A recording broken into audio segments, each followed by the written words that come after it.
오늘 다시 이제 요한복음 강해로 본문 14장으로 넘어와서 14장 뒷부분 16절부터 31절의 말씀을 우리가 보면서 오늘 말씀의 은혜를 나누려고 합니다. 요한복음은 다른 복음서와 다르다고 제가 말씀을 좀 드렸습니다.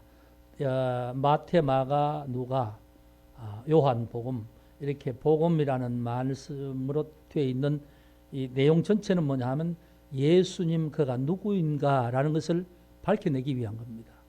그러니까 이게 복음서가 서신서보다 훨씬 바울 서신보다 훨씬 뒤에 이게 쓰여졌잖아요. 왜 그러냐 하면 이제 예수님 돌아가시고 사도들이 이제 성령을 받아서 복음을 이렇게 전하는데 예수의 복음을 전하죠. 십자가 복음을 전하죠. 그 믿는 사람이 생기고 지역마다 교회가 생기잖아요. 그래서 교회 중심으로 신앙생활을 하는데 시간이 지나니까 예수님 돌아가시고 예수님이 살아계실 때 있던 제자들도 이제 나이가 많아서 죽게 되니까 이제 예수에 대한 기억이 희미한 겁니다. 우리가 분명히 예수를 믿잖아요. 그렇죠? 예수를 믿는데 우리가 믿는 예수님에 대한 기억이 희미해진다는 거죠. 그러니까 사도들이 우리가 믿는 예수님은 이런 분이다라는 것을 기록한 게 이제 마태, 마가, 누가, 요한복음이죠. 그런데 이 마태, 마가, 누가, 요한복음은 예수님이 마리아의 몸을 통해 태어나셨다. 태어나시고 세례를 받으셨다. 세례 받으시고 뭐 사단의 시험을 받으시고 뭐 이렇게 해서 마지막에 예수님이 십자가에 돌아가셨다. 이제 그게 예수님의 출생에서부터 예수님 죽음까지 일대기죠, 일대기. 예수님 일대기를 이제 기록해서 우리가 믿는 예수는 바로 이런 분이다. 그렇게 이제 후대에 믿는 사람들에게 내가 믿는 믿음의 대상인 그분이 어떤 분이라는 걸 알기 위해서 이제 복음서를 기록했는데, 마태, 마가, 누가는 예수님이 이 땅에 이 마리아의 몸을 통해 태어나신 사람, 인자 예수, 이 부분에 대해서 이제 쭉 설명을 하고 있죠. 그런데 훨씬 뒤에 이제 요한복음은 사도 요한이 기록하면서 사람들이 자꾸 아기로 태어난 예수, 사람에 대한 관점으로 자꾸 보니까 사도 요한은 아니다. 예수님이 사람의 모습을 하고 있지만 그분은 원래 하나님이신 분이다. 그래서 그 관점에서 요한복음을 기록하면서 요한복음에서 예수님이 직접 자기를 설명해요. 계속 설명을 하시면서 뭐라고 하시냐면 예수님이 나는 하늘에서 보냄받아서 왔다. 하늘에서 내려온 양식이다. 나를 먹어야 산다. 나와 아버지는 하나다. 나를 본 자는 아버지를 보았다. 이런 식으로 얘기를 하니까 사람들이 이해가 안 되죠. 분명히 사람 입에서 말하는데 자기가 하나님이라니까 이해하기가 안 되잖아요. 그러니까 이 부분에서 이제 요한복음에서 계속해서 예수가 누구냐 할 때 예수님은 그리스도다. 하나님이 보내신 우리의 구원자이시다. 그리스도란 말은 구원자죠. 그걸 계속 강조하는 겁니다. 요한복음에는 특별히 그래요. 그래서 앞에서부터 계속 그 말씀을 드렸죠. 그래서 예수는 인간 예수가 아니고 하나님이 하나님과 함께 계셨던 태초에 하나님과 함께 창조 사역을 하셨던 말씀, 그분이 육신이 되어서 오신 분이 바로 예수이시고 그분이 우리를 구원하시기 위해서 오신 하나님 보내신 화목제물이다. 그래서 세상 죄를 짊어지고 가는 하나님의 어린 양이로다. 이렇게 세례 요한이 고백하잖아요. 그런 관점에서 말을 보는 거죠. 그래서 이제 그런 관점에서 쭉 말씀을 하면서 이제 요한복음 12장부터도 다른 복음은 좀 달라요. 다른 복음서에는 예수님이 예루살렘 성에 올라가셔서 고난주간 월요일에 화요일, 수요일에 무슨 일을 하셨다 이렇게 되는데 요한복음에는 다른 거 다 빼고 그게 크게 중요한 게 아니고 빼고 요한복음에서는 마지막 밤 목요일 저녁에 제자들과 함께 만찬을 하면서 이것은 너희를 위한 나의 살이다. 이것은 너희를 위하여 흘리는 나의 피다. 이렇게 이제 우리가 성찬식 하는 것처럼 그렇게 하시고 난 다음에 세족식을 하시고 그러면서 이제 내가 너희를 이제 떠나간다. 그러니까 제자들이 근심에 쌓여 있는 거죠. 왜냐하면 제자들은 지금까지 예수님이 아주 큰 인물로 생각하고 3년을 따라다녔어요.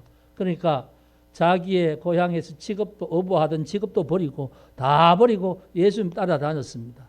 예수님 따라다니니까 사람들이 예수님 앞에 몰려서 왜냐하면 기적을 행하시고 병을 고치시니까 그리고 말씀도 아주 권위 있게 하시니까 사람들이 예수님을 아주 따른단 말이에요. 그래서 예수님을 3년 이제 동안 따랐는데 마지막에 예루살렘 성에 들어가실 때는 예수님이 예루살렘 성에 들어가시면 이제는 로마 총독도 쫓겨날 것이고 뭔가 한 자리 하겠지. 그러면 우리는 예수님과 함께 뭔가 이제 이후에 우리의 삶은 다 이제 보장되어 있다. 이런 기대로 가득 차 있는 거죠. 그렇게 들어갔는데 그러면서 중간중간에 다른 제자들, 다른 사람들은 예수님 곁에 왔다가 말씀을 하는 걸 보고 또 그 당시에 제사장과 바리새인들이 이제 예수님께 적대적인 관계가 있으니까 또 예수님 하신 말씀이 알쏭달쏭하니까 예수님을 떠나가는 겁니다. 도대체 하는 말이 뭔지 모르겠다. 떠나가는 거죠. 그런데 12제자만은 끝까지 남아 있습니다. 그러니까 오늘 그 12제자 중에 이제 가룟 유다는 나가죠. 예수님 팔기 위해서 나가죠. 만찬 후에. 그래 그 남아 있는 제자에게 이 요한복음 13장에서 16장까지는 그날 저녁에 식사하면서 제자들과 긴 얘기를 하는 거예요. 앞으로 되어질 일을. 지금까지 하신 말씀도 알쏭달쏭한데 지금까지 앞으로 되어질 일을 말씀하시는 것도 이게 알 것 같기도 하고 말 것 같기도 한 얘기인 거예요. 근데 예수님이 이런 말씀을 합니다. 내가 일이 일어나기 전에 29절에 그런 말씀하죠. 이제 일이 일어나기 전에 너에게 말한 것은 일이 일어날 때 너희로 믿게 하려 함이다. 그러니까 되어지지 않은 일을 지금 얘기하는 거예요. 얘기하는 이유는 지금은 잘 모르겠지만 어떤 상황이 딱 되어지면 그때 예수님 하신 말씀이 이 말씀이구나 알게 될 것이라는 거죠. 그러면서 제자들에게 나는 떠나간다. 그러니까 제자들이 걱정하고 있잖아요. 그러니까 그냥 가는 게 아니고 나는 아버지 집에 가서 너희를 위하여 거처를 예배하러 간다. 거처를 예배하면 다시 와서 너희를 나 있는 곳에 영접할 것이다. 이런 말을 14장 앞에 하죠. 그러면서 내가 아버지께로 가는 길이다. 내가 곧 길이요 진리요 생명이니 나로 말미암지 않고는 아버지께로 올 자가 없다. 그러면서 내가 아버지께로 가는 길이다. 내가 길이다 그 말이죠. 그러면서 이제 너희가 내가 가더라도 두려워하지 말라. 두려워하지 말라 해서 두려워하지 않을 수가 있습니까? 왜냐하면 지금 예루살렘의 분위기가 예수님을 죽이고자 하는 분위기죠. 그러니까 예수님이 죽이고자 하는 세력들을 다 물리치고 왕이 되면 자기들은 이제 좋은데 예수님을 죽이려고 하는데 예수님께서 나는 이제 너희를 떠나간다 하니까 이제 그 바리새인과 서기관 대제사장 그 사람들이 예수를 죽이고 그 다음에 누구를 소통하겠어요? 그를 따른 무리들이겠죠. 그러니까 제자들은 근심에 가득 차 있는 거예요. 이제 이런 분위기를 깔고 이 예수님 하신 얘기를 보면 더 이해가 쉽다는 거죠. 왜 이 말씀을 하시는가? 자, 그런 무거운 분위기 속에서 있으니까 예수님이 그래서 너희는 마음에 근심하지 말라. 하나님을 믿는다면 또 나를 믿어라. 이렇게 말씀하면서 오늘 이제 실제로 내가 떠나가고 난 이후에 되어질 일에 대해서 말씀하시는데 그 말씀이 뭐냐 하면 보혜사 성령에 대한 약속과 보혜사 성령이 어떤 분인지 설명하시고 그분이 너희에게 어떤 일을 하실 것인가 그걸 설명하는 얘기예요. 그래서 오늘 이제 그 정도로 이 배경에 대한 부분을 우리가 생각하면서 오늘 말씀을 좀 읽어보면 여러분 좀 이해가 쉬울 겁니다. 아니면 우리가 성령에 대한 것 이런 부분을 이제 성경에 곳곳에 있지만 사실은 성령에 대한 부분이 이건 지식적으로 뭐 이해한다고 되는 부분은 아니지만 사실 이해도 잘 안 되는 부분이 많죠. 예. 그래서 오늘 본문을 자 같이 읽어가면서 봅시다. 16절 봅시다.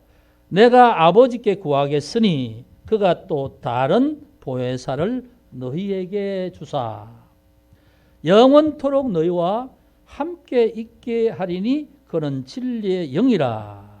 세상은 능히 그를 받지 못하나니 이는 그를 보지도 못하고 알지도 못함이라. 그러나 너희는 그를 아나니 그는 너희와 함께 거하시며 또 너희 속에 계심이라. 자, 여기까지요. 자, 예수님께서 내가 아버지께 구해서 내가 가면 내가 가서 내가 아버지께 구해서 이제 또 다른 보혜사를 너에게 보내도록 하겠다. 예, 그렇게 말씀을 하죠. 그러면 그분이 무슨 일을 하냐 하면 영원히 너희와 함께 있을 것이다. 그분은 나는 떠나가지만 그분은 떠나가지 않으신다. 영원히 너희와 함께 한다. 그런데 그분은 영이시다. 진리의 영이시다. 예수님은 내가 곧 길이요 진리요.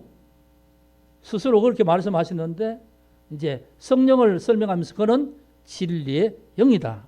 그러면서 또 이제 설명합니다. 세상은 능히 그를 받지 못한다. 세상. 왜? 그를 보지도 못하고 알지도 못합니다. 자, 여기까지 여러분 이해됩니까? 성령에 대해 설명을 합니다. 예수가 보내실 성령에 대해서죠. 그분이 또 다른 보혜사다. 그러면 또 다른 보혜사란 말은 보혜사가 있다는 말이겠죠. 그러면 그분이 오시기 전에 보혜사는 누구냐? 자기를 말하겠죠. 예수님 자신을.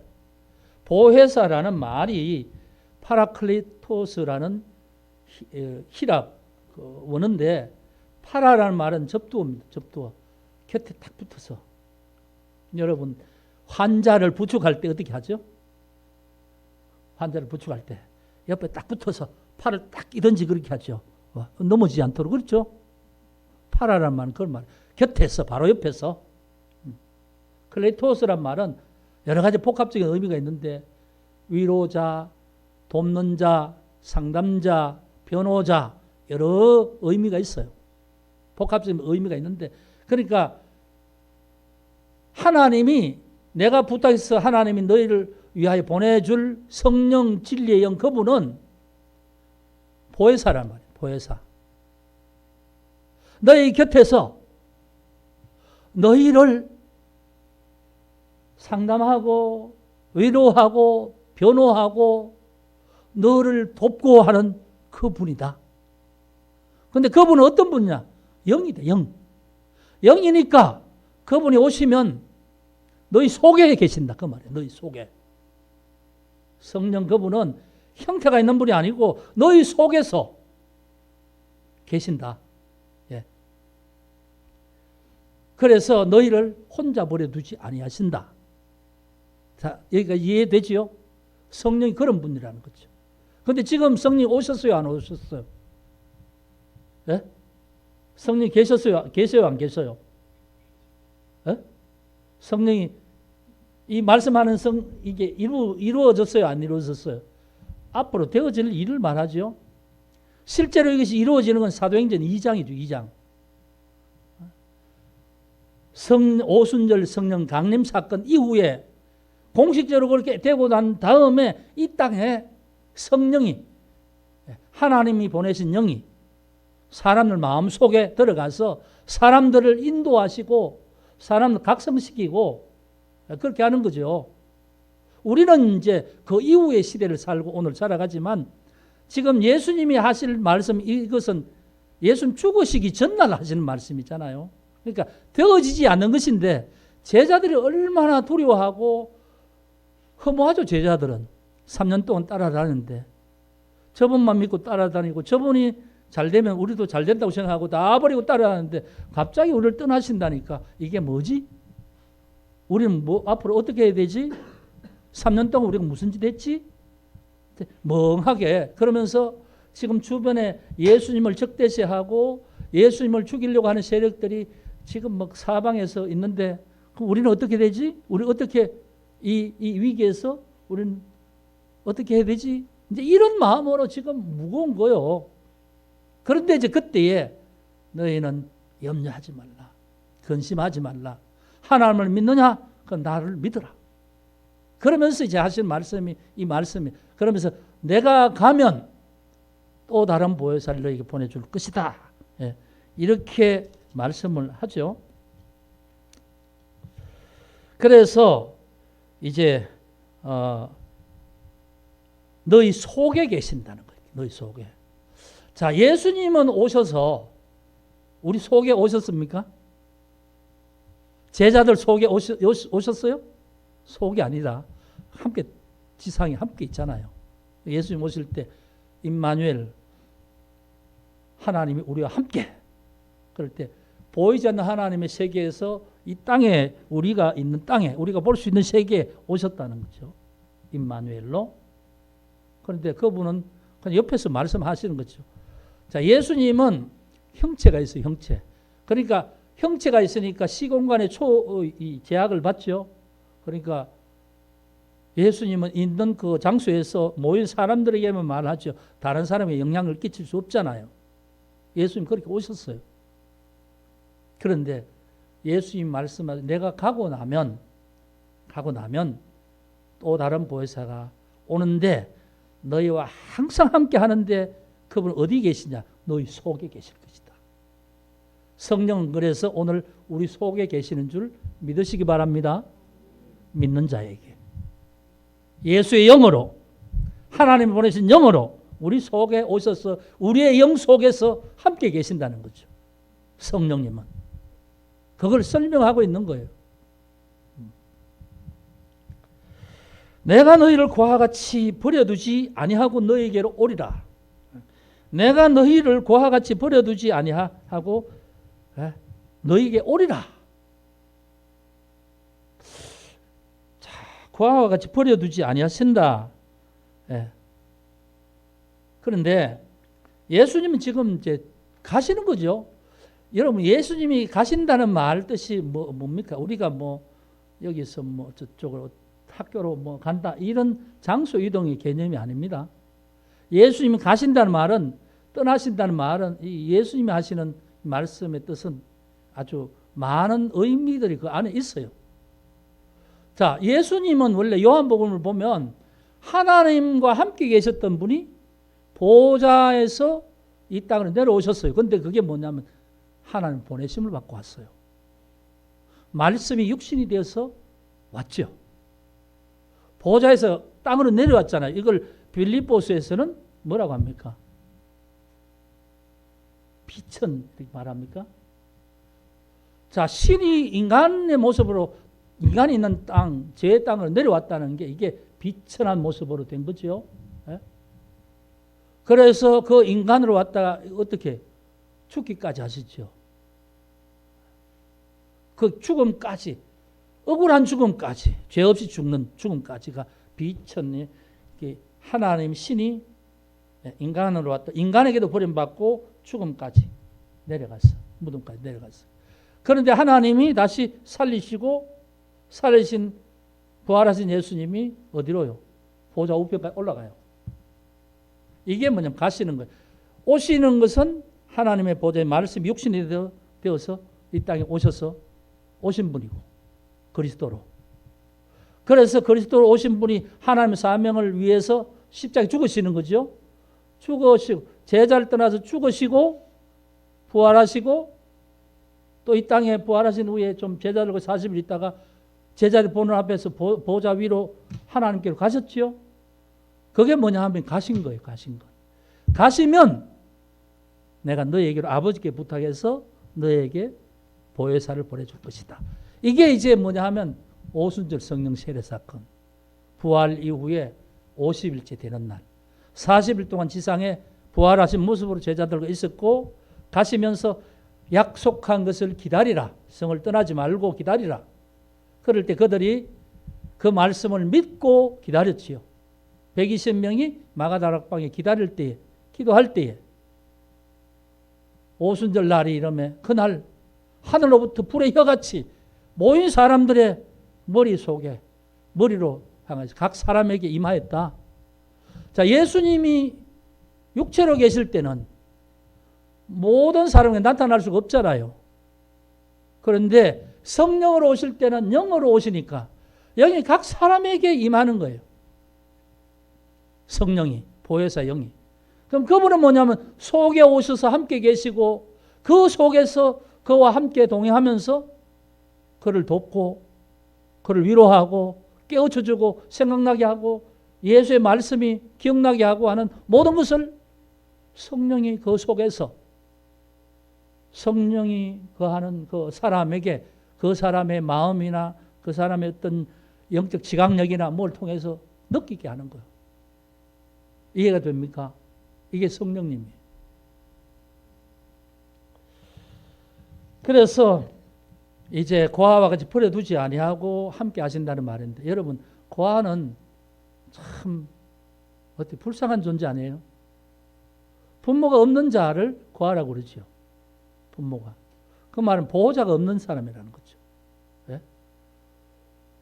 보호자가 없으면 어려울 때, 뭐 필요할 때 누구에게 어떻게 도움을 요청하죠? 아무 도움 요청할 사람이 없는 거죠. 일가 친척도 없고 부모도 없다면 뭐 홀홀단신 그렇게 말하잖아요.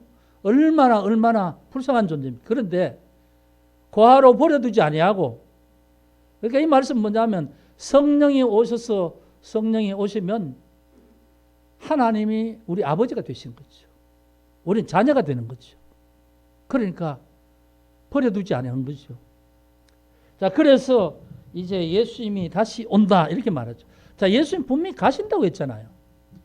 가신다고 했는데 성령이 오시면 너희 속에 너희와 함께 거하겠다 하시고 나서는 내가 너희를 그와 같이 버려두지 아니하고 너희에게 오리라.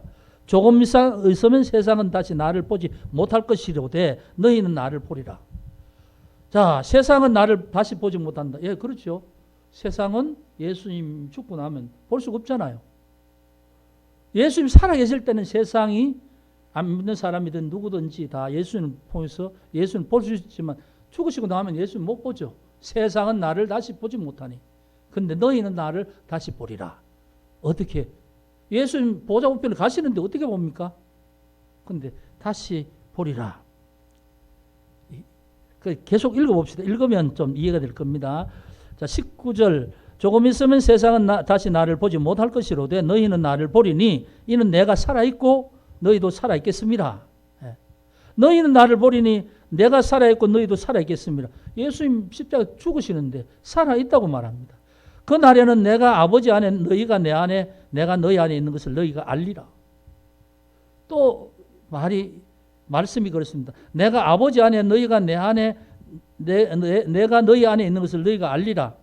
자, 여기까지가 뭐냐면 성령을 통하여 역사하시는 예수님과 하나님. 자, 성령을 하나님의 영이라고 말하죠. 성령을 그리스도의 영이라고 말합니다. 예수의 영이라고 말합니다. 예수님이 태어났을 때 성령을 통하여 잉태되셨다 그렇게 말씀하죠. 그런데 그가 또 예수의 영, 그리스도의 영이에요. 이건 뭐냐 하면 우리가 이걸 계산으로 따질 수 없는 삼위일체의 미묘한 비밀인데 삼위일체란 말은 숫자의 개념이 아니라 하나님 한 분으로 존재하시되 하나님은 성부와 성자 성령으로 각 위로 존재하신다. 이 계산과 논리적으로는 안 맞는 말인데 믿음으로 우리는 그걸 인정하는 거죠. 그래서 삼위일체가 함께 그러나 독특하게 각자의 어떤 위로 존재하시는데 성령이 오실 때 그게 하나님의 영을 보내시는 오지만 그 속에 하나님 역사하신다는 거예요. 아버지의 역사가 있다는 거죠. 그렇게 오시는 그분 속에 그리스도의 영이 그 속에 역사한다는 거죠. 그리스도가. 그러니까 그분이 우리 속에 있으면 우리 속에 아버지가 계시고 성령을 통해서 예수의 영이 계시니까 예수님이 아버지 안에 너희가 내 안에 이게 성령 안에서 성령 우리 속에 오시면 우리 속에서 영적으로 이루어지는 세계가 바로 이 세계를 말합니다. 예수님은 십자가에 달려 돌아가셨는데 그런데 예수님이 성령을 통해서 보이는 실체가 아니고 영을 통해서 그리스도의 영으로서 살아있다는 겁니다. 그래서 너희는 나를 안다는 거죠. 내가 너희 속에 있었어. 여러분, 제가 설명하는 말씀을 좀 이해하시겠어요? 그래서 성령이 계시면 내가 한 말도 알게 된다는 거예요. 내가 한 말도 깨닫게 된다는 거죠. 여러분, 그것이 예수님 말씀하는 보혜사 성령을 말씀합니다. 그래서 그날에는 내가 아버지 안에 너희가 내 안에 내가 너희 안에 있는 것을 너희가 알리라. 너희가 알리라. 그날에는 알리라. 근데 지금은 모른다는 거죠. 잘 모른다는 거죠. 그게 경험되어지면 경험을 통해서 알게 된다. 그런 말씀을 오늘 하는 거예요. 자, 그래서 성령은 우리와 함께 하시는 분, 우리를 절대로 버려두지 아니하시는 분, 그리고 그분은 우리 속에서 역사하시는 분, 성령 속에 아버지 하나님과 예수 그리스도가 살아서 그 속에서 역사하신다는 것. 그것을 이제 오늘 말씀을 하는 거죠. 그래서 성령이 우리 속에 계신다는 이건 엄청난 은혜예요. 하나님의 영이 우리 속에 계신다고요. 이게 믿어집니까, 여러분? 이게 믿어져요? 원래 인간은 하나님과 단절된 상태였어요. 범죄한 이후에. 아담과 하와가 범죄하죠. 그리고 나서 아담과 하와가 하나님의 동산에 쫓겨남 당하잖아요. 왜? 선악을 알면서 타락한 인간이 영원히 살 수 있는 것은 이건 안 된다. 하나님 그렇게 작정하시고 쫓아내시지요. 에덴 동산에서. 그때부터는 뭐냐 하면 육체만 있잖아요. 육체만. 하나님이 하나님이 사람을 만들 때 육체를 만드시고 하나님이 생기를 불어넣어서 생명으로 만드셨는데 그 하나님의 영, 생명의 영이 그 하와와 아담의 잘못으로 인하여서 사단을 쫓음으로 말미암아 하나님과 관계가 단절되어 버리고 난 다음에 하나님의 생기가 이게 소멸되는 거죠. 그럼 남은 건 육체 껍데기밖에 없지요. 하나님의 영은 죽었고 남아있는 건 육신, 몸. 그래서 몸을 가진 인간은 계속 죄악을 재생산하지요. 그래서 이제 창세기 6장에 보면 노아 홍수 이전에 하나님이 이렇게 말씀합니다. 인간의 죄가 세상에 만연하여서 그들이 이제 볼 때에 그들은 이제 육체가 되었다. 육체가. 이제 몸뚱이만 남았다. 껍데기만 남았다. 진짜 하나님이 원하신 생명은 다 죽었고 껍데기만 남았다. 그래서 그 껍데기로 죄악만 계속해서 하니까 이제 이들을 다 죽여야 되겠다. 이것이 노아 홍수지요. 그러니까 하나님과 완전히 끊어진 존재지요. 그래서 이제 나의 신이 영원히 사람과 함께 있지 아니하리니 이는 그들이 육체가 됨이라. 이렇게 6장 4절 창세기 6장 4절에 말씀합니다. 그래서 하나님 앞에 설 수 없는 존재가 된 거죠. 그걸 적나라하게 드러내는 게 뭐냐 하면 성막의 제도예요. 하나님이 이스라엘 민족을 세우시고 아브라함을 택하시고 민족을 세우시면서 이제 애굽에서 종으로 있다가 해방시키고 이제 출애굽하고 난 다음에 성막을 짓게 하시죠. 성막을 짓게 하는데 성막의 모형 지도를 보면 하나님이 지성소 안에 말씀의 법궤 위에 하나님이 임재합니다. 그런데 그 임재를 막아버려요. 성소와 지성소의 휘장으로. 사람은 그 지성소에 들어갈 수가 없어요. 단 하나님이 예외적으로 허용한 한 사람은 대제사장이 1년 한 번 지성소에 들어갈 수 있는데, 하나님의 임재 앞에 나갈 수 있는데, 근데 그 전에 대제사장은 자기의 죄를 다 씻는 제사를 드려야만 되는 거죠. 그러니까 못 들어가는 거예요. 왜? 하나님, 거룩하신 하나님 앞에 죄인은 나설 수가 없는 거죠. 그게 성막의 제도예요. 그런데 예수의 십자가 사건으로 죽으실 때에 마지막 순간에 예루살렘 성전에 그 지성소를 감은 휘장이 위에서부터 아래로까지 쫙 찢어지죠.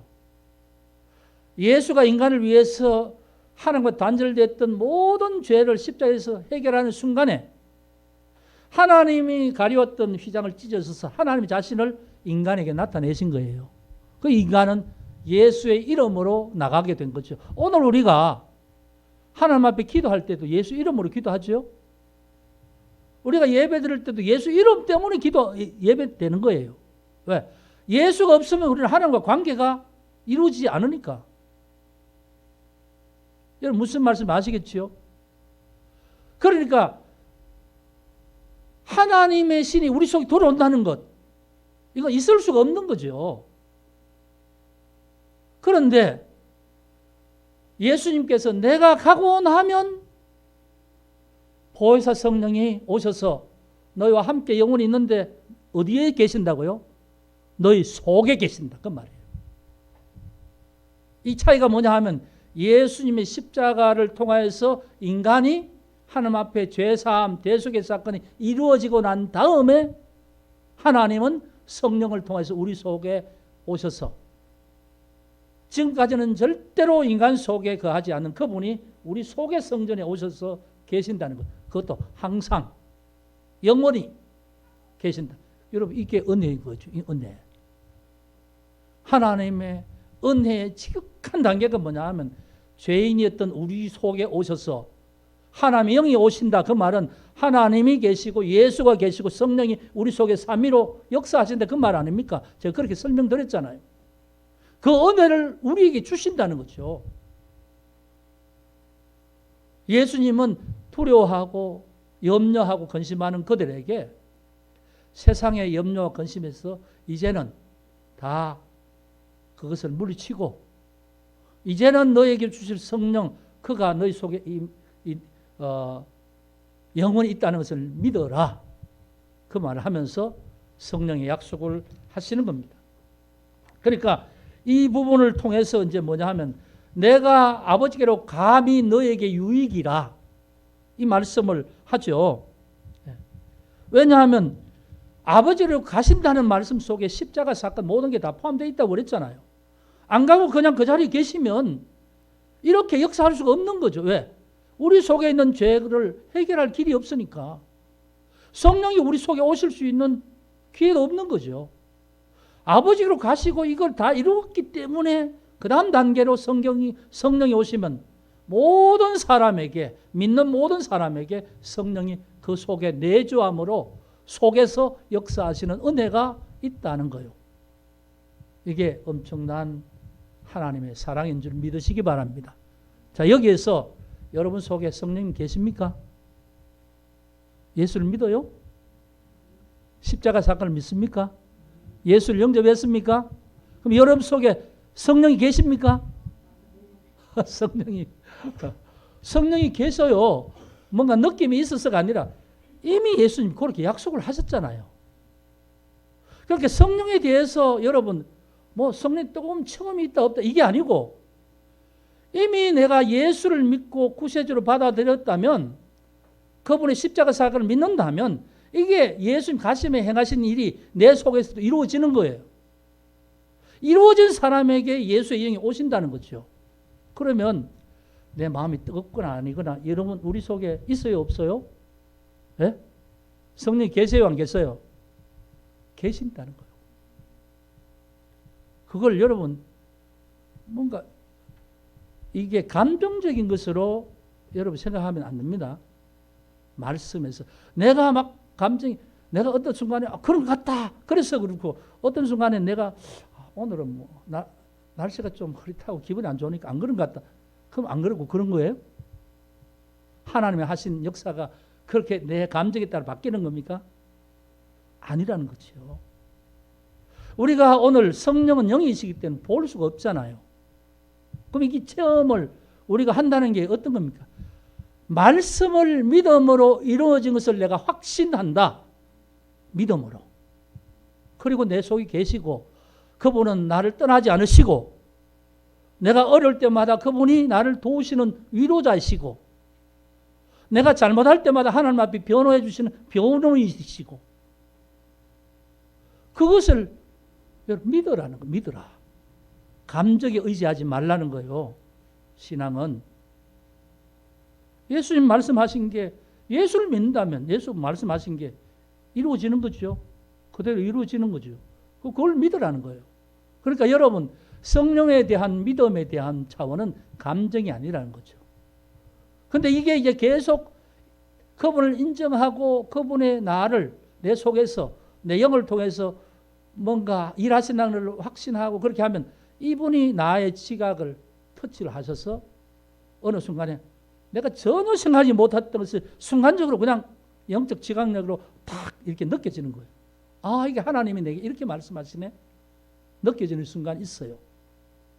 그게 성경이 깨닫게 하시는 것이고 생각나게 하시는 것이다. 무슨 일을 할 때에 뭘 하려고 하니까 뭐 기분이 별로 안 좋아. 뭔가 답답해. 내 속에 있는 성령이 그건 하나님께서 원치 않은 일이다. 느끼게 하시는 거예요. 그걸 하다 보면 기도가 안 돼요. 예? 그런 경험 있죠. 예? 성령은 그렇게 역사하시는 거예요. 그러다가 이제 내가 이게 성령님이 이렇게 하나님께서 원치 않은 것임을 이렇게 느끼게 하시는 이런 경험을 한 번, 두 번, 세 번 하게 되면 계속 성령이 그런 방법을 통해서 나에게 깨워줘 주시는 거죠. 왜? 그렇게 하니까 얘가 알아듣네. 그럼 그 방법으로 내가 이 친구에게 내가 하나님 뜻을 전달해야 되겠네. 이해가 됩니까? 그렇게 역사하시는 거예요. 그리고 성령의 이제 이 부분에 대해서 많이 훈련이 된 자는 순간적으로 기도할 때 순간적으로 성령께서 이걸 원하시고 성령이 원하시는 하나님 뜻인 걸 내가 느끼게 되는 거죠. 그래서 계속 기도하는 분은 하나님 뜻을 지각하게 되는 거예요.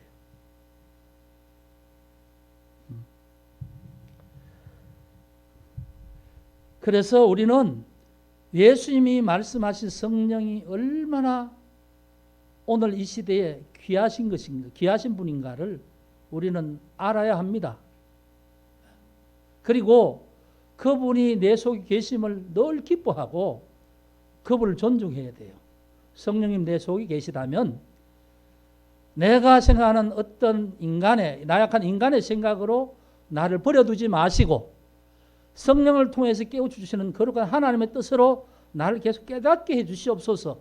이해가 됩니까? 이런 기도를 통해서 성령의 인도함을 받기를 애를 써야 되는 거죠. 그러면 성령이 나를 자꾸 자극을 시켜요. 성령이 하셨다는 것을 내가 느끼게 돼요. 그러면 뭐냐 하면 이 사람은 계속 성령이 말씀하시는 것을 알고 깨닫고 그 뜻으로 향해 나가려고 애를 쓰잖아요. 그러면 성령이 나를 지배하게 되죠.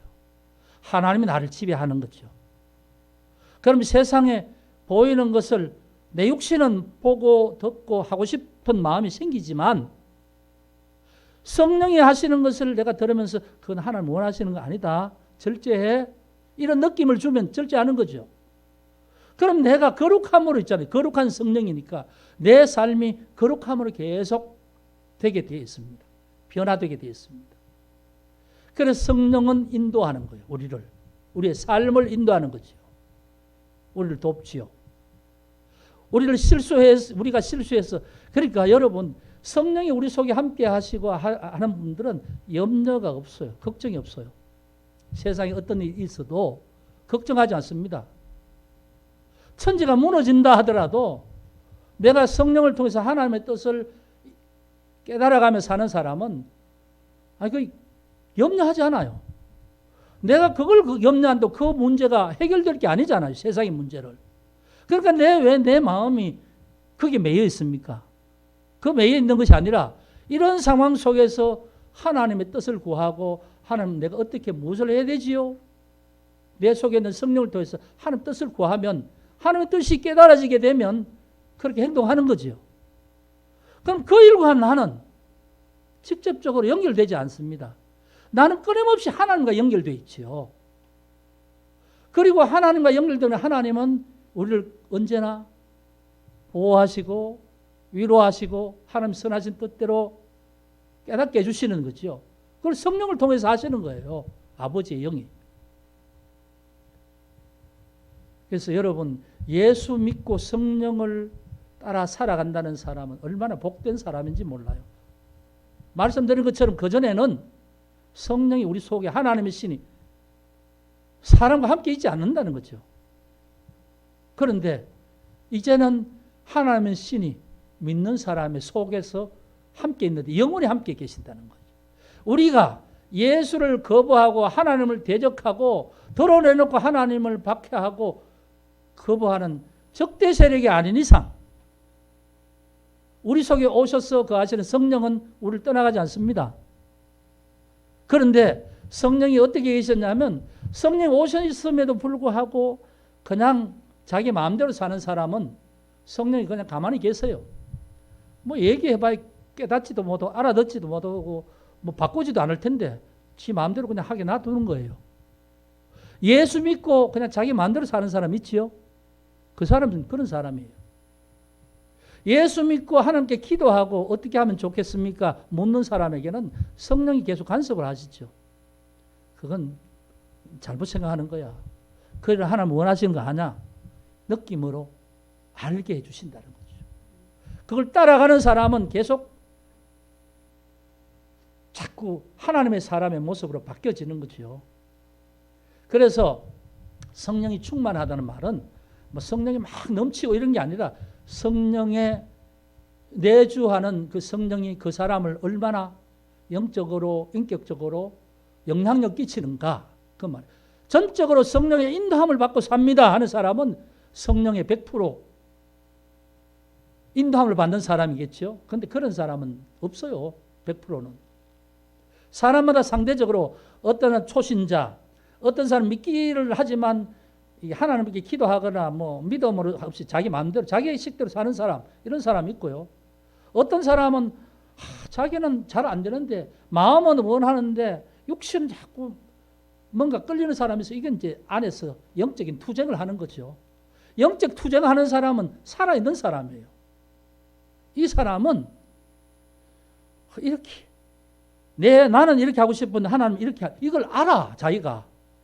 그러니까 괴로운 거지요. 여러분 신앙생활 하는데 아무 괴로움이 없다. 그 사람은 하나님과 아무 상관이 없는 사람일 수 있습니다. 하나님을 사랑하는 사람은 하나님 사랑을 알기 때문에 이렇게 살아야 되는데 하는데 또 하다 보면 자기 마음대로 한 게 있어. 그래서 회개하죠. 하나님 오늘 또 이렇게 살았군요. 죄송합니다. 내일부터 그렇게 살지 않도록 하나님 깨닫게 해주세요. 기도하지요. 그걸 계속 하다 보면 이제 그 다음부터 성령이 더 우리를 영향력을 미치지요.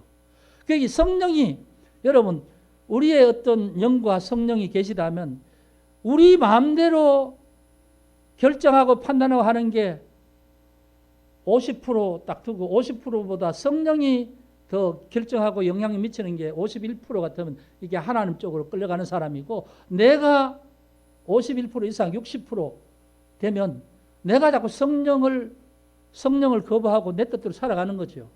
계속 그러다 보면 성령 가만히 계세요. 네.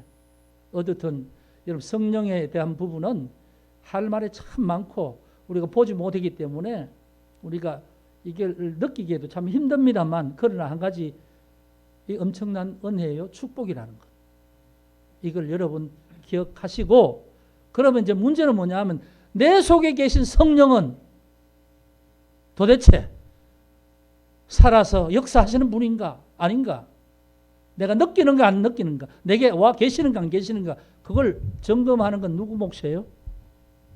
느끼고 그걸 점검하고 하는 건 내 자신의 몫이죠. 내 믿음의 몫입니다. 내 믿음에. 성령이 와서 나와 거하신다는 것을 믿지도 못하는 사람이 인도함을 받겠어요? 예? 인도함을 못 받죠. 와서 계신다는 걸 믿고 성령이 예수의 말씀을 기억나게 하시고 깨닫게 하신다. 또 뭔가 하나님께서 원하시는 걸 생각하게 하신다. 이걸 말씀하신 대로 믿어지는 사람은 그렇게 믿어지는 대로 행동할 것이고요. 사랑한다 하면서 행동하지 않는 사람은 사랑하는 게 아니죠. 사랑하면 보리라 하지 않습니까? 예수를 사랑하는 사람은 예수를 통하여서, 성령을 통해서 예수의 말씀이 들려지면 그걸 인식하게 되고, 그래서 그걸 아는 사람은 우리 속에 아버지께서 계시고 우리 속에 예수님께서 계시고, 그래서 예수님, 내가 아버지 안에, 내가 너희 안에, 너희가 내 안에, 이 말이 성령 안에서 이루어지는 말이에요. 예수님은 보좌 우편에 계시지만, 자, 이제 마지막을 읽고 끝냅시다. 25절입니다. 내가 아직 너희와 함께해서 이 말을 너희에게 하였거니와 보혜사 곧 아버지께서 내 이름으로 보내실 성령. 여기도 또 그렇게 말씀하죠. 내 이름으로 보내실 성령. 그가 너희에게 모든 것을 가르치고 내가 너희에게 말한 모든 것을 생각나게 할 것이다. 이렇게 말씀하죠. 성령님이 우리 속에 오시면 예수가 하신 말씀의 뜻을 깨닫게 하세요. 생각나게 하세요. 가르친 모든 것을. 그분이 우리를 또 가르쳐 주세요. 그 다음 27절, 평안을 너희에게 끼치노니 곧 나의 평안을 너희에게 주노라. 내가 너희에게 주는 것은 세상에 주는 것과 같이 아니하니라. 너희는 마음에 근심하지도 말고 두려워하지도 말라. 나는 평안을 너희에게 준다. 이 평안은 세상이 주는 것 같지 않다. 그러니까 너희는 염려하지도 말고 근심하지도 말고 두려워하지 말라. 지금 제자들 두려워하니까 그렇게 하지 말라는 거죠. 여러분, 성령이 우리 속에 와서 계시고 그걸 느끼는 사람은 걱정하지 않습니다. 성령이 와서 늘 성령의 어떤 느낌대로 살아가는 사람 우울증이 없어요. 우울증이 뭐죠, 여러분? 우울증이 불안, 근심, 그 다음 불면증, 걱정거리, 이런 계속 쌓이면 정신적인 스트레스를 쌓이면서 살기도 싫고 죽기도 싫고 움직이기도 싫고 내가 뭘 해도 아무것도 될 것 같지도 않고, 이게 계속 중첩되면 이게 우울증 아닙니까? 그렇죠. 그런데 성령이 우리 속에 있는 사람은 우울증이 있을 이유가 없어요. 왜? 매 순간마다 하나님께서 뭔가 걱정하지 말아야 괜찮다. 그렇게 걱정거리를 딱 끊어주시고, 어떤 순간에 내 마음에 기쁨이 솟아나게 되고, 그런데 무슨 우울증이 있습니까? 우울증이. 성령이 거하는 사람에게는요, 하나님의 은혜가 거합니다. 그러니까 성령은 우리 속에 계시면 성령이 주시는 9가지 열매가 뭐죠? 갈라디아서입니까? 9가지 열매 있죠? 9가지 열매 기억해요? 사랑, 희락, 화평, 오래 참음, 자비, 양선, 충성, 온유, 절제. 9가지잖아요. 성령이 계시면 하나님 나를 얼마나 사랑하시는지 느껴져요. 성령이 계시면 속에서. 그리고 내 마음속에 기쁨이 막 솟아나요. 하나님 나를 사랑하는데 누가 나와 무슨 관계 있다고 욕해도 웃고 지나가는 거예요. 욕한다고 내 영혼이 어디 상하게 되나? 그럼 불쌍히 여겨지죠. 그러면서 내 마음속에 평안이 있습니다. 화평이, 평안. 하나님 주신 평안이죠. 세상 평안이 아니고. 그 평안이 내게 있으면 그 다음에 이제 그 평안 안에 살면서 어려운 일이 있어요. 그럼 참을 수 있어요. 어려움. 인내잖아요. 인내. 오래 참음이잖아요. 인내할 수 있어요. 그리고 성령이 그렇게 계시면 자비. 불쌍한 사람들의 어려움을 보면 그냥 지나가지 못해요. 참 불쌍하다. 참 힘들겠다. 그러면 그냥 힘들겠다 하고 지나가요? 행동으로. 저 사람에게 뭐 어떻게 도와주면 되지? 행동이 나타나는 거예요. 넘어진 자에게 손붙들어 일으켜 세워주는 행동이 나타난다고요. 성령이 있는 자는 삶에서 행동으로 선한 행동이 나타난단 말입니다. 양선. 선한 것을 좋아하는 거예요. 뭐 쾌락을 쫓는 것이 아니고 하나님 보실 때 하나님 기뻐하시는 것이다. 그럼 나도 좋아. 하나님 좋아하시면 나도 좋아. 이렇게 되는 거예요. 가치관이 바뀌어져요. 어떤 세상적인 이익이나 이런 걸 따지는 그런 것이 아니라 하나님이 좋아하셔. 그래, 그럼 나도 좋아해야지. 그게 양선입니다. 양선. 선한 가치를 따르는 것. 그 다음에 충성은 하나님을 향한 마음이에요. 온유. 모든 삶을 하나님의 성령이 다스리고 계시니까 부드럽고 하나님 말씀에는 귀를 쫑긋하지만 다른 말씀은 별 관심이 없어요. 절제. 성령이 임한 사람은 내가 돈이 있다고 내 마음대로 하는 게 아닙니다. 내가 이걸 하면 야, 너 옆에 너를 아는 사람이 상처받아. 너 돈 할 수 있지만 그거 안 하는 게 좋아. 하나님 그런 마음을 주시면 내가 내 돈으로 할 수 있음에도 불구하고 안 하는 거예요. 절제하는 거예요. 내가 분명히 나는 그럴 자격이 있지만 다른 사람 때문에 나는 좀 참는 거예요. 이해가 됩니까? 이게 성령이 역사하시는 은혜입니다. 은혜. 그래서 성령이 거하는 사람에게는요, 얼굴이 편안하죠. 빛이 나죠. 이게 뭐냐 하면 하나님이 여기 계시잖아요. 그리고 하나님 나라를 사는 거예요. 하나님 나라 로마서 10장에 보면 의와 평강과 희락이라. 성령으로 인하여 의와 평강과 희락이라 그랬어요.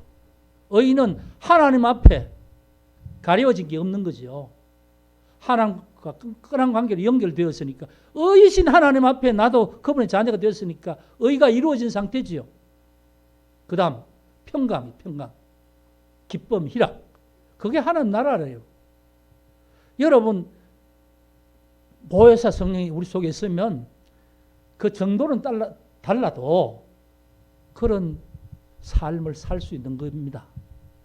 그걸 느낄 수 있어요. 여러분 이제 오늘 이렇게 말씀을 좀 이제 정리를 하겠는데 여러분 스스로 마음속에 성령이 막 움직이는지 아니면 난 아직도 잘 모르겠어. 성령이 계신지 아닌지 근데 분명히 알아야 돼요. 성령 내 속에 와 계십니다.